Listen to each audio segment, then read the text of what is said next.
Wel boys, croeso i Tafwyl. Gŵyl cerddoriaeth enfawr ym Mharc Biwt Caerdydd di Tafwyl.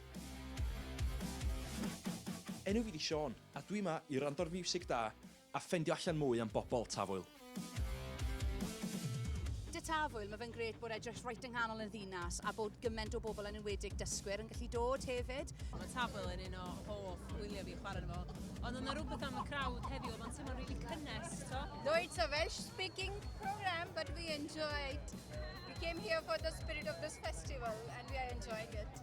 Mae rhywbeth amdano Tafwyl, mae fe'n teimlo'n rili modern a mae fe'n teimlo fel yn agored i bawb yn y ddinas.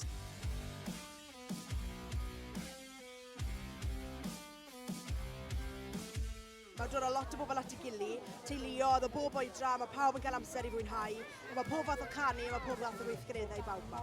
Pobl hen, pobl ifanc, pobl o bob math a lliw. Ie, mae'n neis gael gweld pob yn mwynhau cerddoriaeth. Oedd e'n briliant perfformio yn Tafwyl heddi, just i gweld gymaint o wynebau rili ifanc yn y gynulleidfa. A just gweld, wel, dyfodol, siaradwyr Cymraeg yw e. A hefyd bod cwn yn gallu dod. Ni'n perfformio peth gyntaf yn y bore am Tafwyl. Mae'n fel arfer llwyth o rieni a plant yn dawnsio.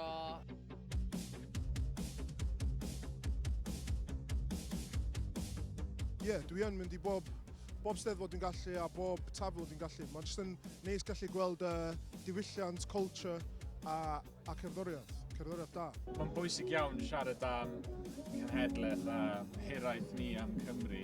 Mae'n bwysig bod pobl yn teimlo'n proud o fod yn Gymraeg. A i fi mae o just mor lyflu gweld cynrychiolaeth mor eang o fiwsig, o genres, o pobl yn dawnsio neu ddim yn dawnsio, pobl yn rapio neu ddim, pobl yn chwarae gitar neu ddim, tog. A mae hwnna jyst yn rhywbeth, dyna ydyn ni fel gwlad, so mae'n lyflu bod hwnna i gyd yn cael ei weld ar y llwyfan dyddiau yma. Wel, dyna ni, mae Tafwyl drosodd am flwyddyn arall. Gobeithio bod chi wedi joio, diolch am wylio, a ni weld chi blwyddyn nesaf. Be nawn ni wan?